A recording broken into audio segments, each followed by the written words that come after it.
Back to my tube channel Malenada Siri. ನಾನಿವತ್ತೊಂದು healthy recipe ಜೊತೆಗೆ ವಾಪಸ್ ಬಂದಿದ್ದೀನಿ.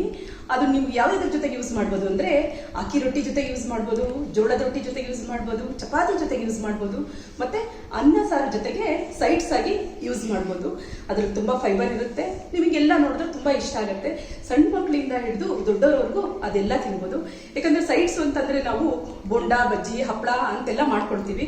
ಸೊ ಅದರಿಂದ BP, ಕೊಲೆಸ್ಟ್ರಾಲು, ಶುಗರು ಎಲ್ಲ ಜಾಸ್ತಿ ಆಗುತ್ತೆ. ನಾನು ಈ ತೋರಿಸೋ ರೆಸಿಪಿ ನೀವು ನೋಡ್ಕೊಂಡು ಮಾಡ್ಕೊಂಡ್ರೆ ಅದು ಹೆಲ್ತಿಗೆ ತುಂಬ ಒಳ್ಳೆಯದು.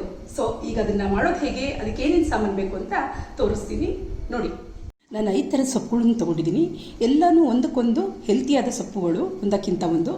ಇದು ಸಬ್ಬಸಿಗೆ ಸೊಪ್ಪು, ಮೆಂತ್ಯ ಸೊಪ್ಪು, ದಂಟಿನ ಸೊಪ್ಪು, ಕೊತ್ತಂಬರಿ ಸೊಪ್ಪು, ಮತ್ತು ಇದು ಎಳರ್ಬಿ ಸೊಪ್ಪು. ಇದನ್ನೆಲ್ಲ ನಾನು 2 ಕಟ್ ತೊಗೊಂಡ್ಬಿಟ್ಟು ಕ್ಲೀನ್ ಮಾಡಿ ವಾಶ್ ಮಾಡಿ ಚೆಂದ ಈ ಥರ ಹೆಚ್ಚಿ ಇಟ್ಕೊಂಡಿದ್ದೀನಿ. ಒಂದು ದೊಡ್ಡ ಗಾತ್ರದ 2 ಈರುಳ್ಳಿ ತೊಗೊಂಡಿದ್ದೀನಿ, ಸಣ್ಣಕ್ಕೆ ಸ್ಲೈಸ್ ಮಾಡಿ ಇಟ್ಕೊಂಡಿದ್ದೀನಿ. ಮತ್ತು ಒಣಮೆಣಸಿನ್ಕಾಯಿ 5 ರಿಂದ 6 ಒಣಮೆಣಸಿನ್ಕಾಯಿ ತೊಗೊಂಡಿದ್ದೀನಿ. ಹಸಿರು ಮೆಣಸಿನ್ಕಾಯಿನೂ ಹಾಕ್ಬೋದು, ಆದರೆ ಅದು ಹಸಿರು ಸೊಪ್ಪಿನ ಜೊತೆಗೆ ಹಸಿರು ಮೆಣಸಿನ್ಕಾಯಿ ಗೊತ್ತಾಗೋದಿಲ್ಲಲ್ಲ, ಸೊ ಖಾರ ಆಗ್ಬಿಡುತ್ತೆ ಸಿಕ್ಕಾಗ ಬಾಯಿಗೆ ಅಂತ ಅಂದ್ಬಿಟ್ಟು ಒಣಮೆಣಸಿನ್ಕಾಯಿ.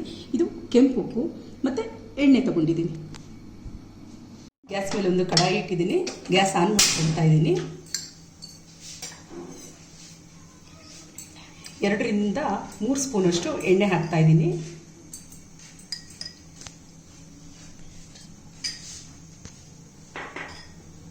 ಎಣ್ಣೆ ಚೆಂದ ಬಿಸಿ ಆಗಲಿ. ಎಣ್ಣೆ ಬಿಸಿ ಆಗಿದೆ. ಇವಾಗ ಇದಕ್ಕೆ ಒಣಮೆಣಸಿನ್ಕಾಯಿ ಹಾಕ್ತಾ ಇದ್ದೀನಿ.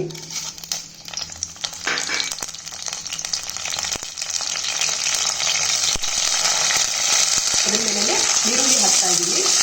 ಸಣ್ಣದಾಗಿ ಎತ್ತಿಟ್ಕೊಂಡಿರೋ ಈರುಳ್ಳಿನ. ಇದು ಆನಿಯನ್ ಬೇಯ್ತಾ ಇದೆ. ಇವಾಗ ಫುಲ್ಲು ಗೋಲ್ಡನ್ ಬ್ರೌನ್ ಆಗೋ ತನಕ ಏನು ಬೇಡ, ಜಸ್ಟ್ ಹಾಕಿ ಒಂದು 30 to 40 ಸೆಕೆಂಡ್ಸ್ ಅಷ್ಟೇ ಇದನ್ನು ಫ್ರೈ ಮಾಡ್ಕೊಂಡ್ಬಿಟ್ಟು ಇದ್ರ ಮೇಲೆ ಇವಾಗ ಸೊಪ್ಪು ಹಾಕ್ಬಿಡೋಣ.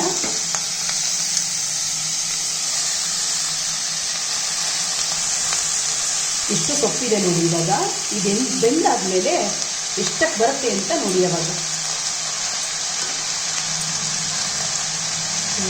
ಸೊಪ್ಪು ಹಾಕಿದ್ದೀನಿ. ರುಚಿಗೆ ತಕ್ಕಷ್ಟು ಉಪ್ಪು ಹಾಕ್ತಾ ಇದ್ದೀನಿ.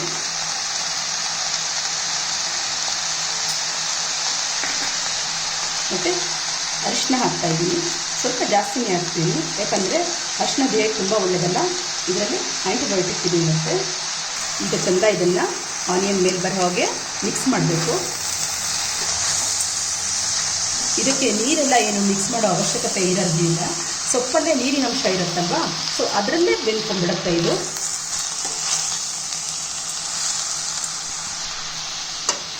ಮಾಡಿಬಿಟ್ಟು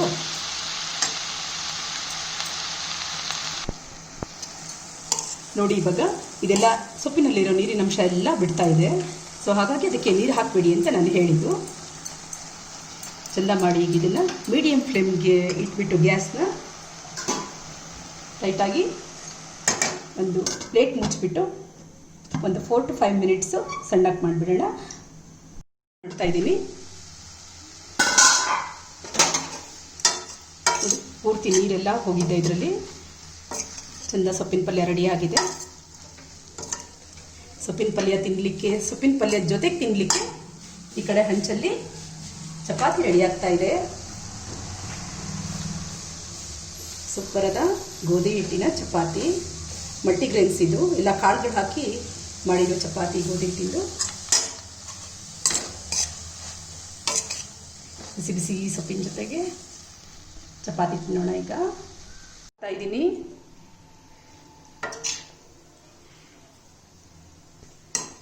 ಹಸಿರು ಸೊಪ್ಪು ಹೆಲ್ತಿಗೆ ತುಂಬ ಒಳ್ಳೆಯದು. ನಾರಿನಂಶ ಜಾಸ್ತಿ ಇರುತ್ತೆ ಇದರಲ್ಲಿ. ಮತ್ತು ಈಸಿ ರೆಸಿಪಿ, ತುಂಬ ಸಾಮಾನೇನು ಇದಕ್ಕೆ ಬೇಕಾಗಲ್ಲ. ಬಿಸಿ ಬಿಸಿ ಚಪಾತಿ ಹಾಕ್ತಾ ಇದ್ದೀನಿ. ಇದ್ರ ಜೊತೆಗೆ ಸೊಪ್ಪಿನ ಪಲ್ಯ ಜೊತೆಗೆ ಬಿಸಿ ಬಿಸಿ ಚಪಾತಿ, ತರಕಾರಿ ಸಲಾಡ್ ರೆಡಿಯಾಗಿದೆ. ಎಲ್ಲ ಮನೇಲಿ ಮಾಡಿಕೊಂಡು ಟೇಸ್ಟ್ ನೋಡಿ ಕಮೆಂಟ್ ಬಾಕ್ಸಲ್ಲಿ ಕಮೆಂಟ್ ಮಾಡಿ. ನಿಮಗೆ ಇಷ್ಟ ಆಗುತ್ತೆ ಅಂತ ತಿಳ್ಕೊಂಡಿದ್ದೀನಿ. ಡೈಲಿ ಸೊಪ್ಪಿನ ಪಲ್ಯನ ಯೂಸ್ ಮಾಡೋದ್ರಿಂದ ತುಂಬ ಹೆಲ್ತ್ ಬೆನಿಫಿಟ್ಸ್ ಇದೆ.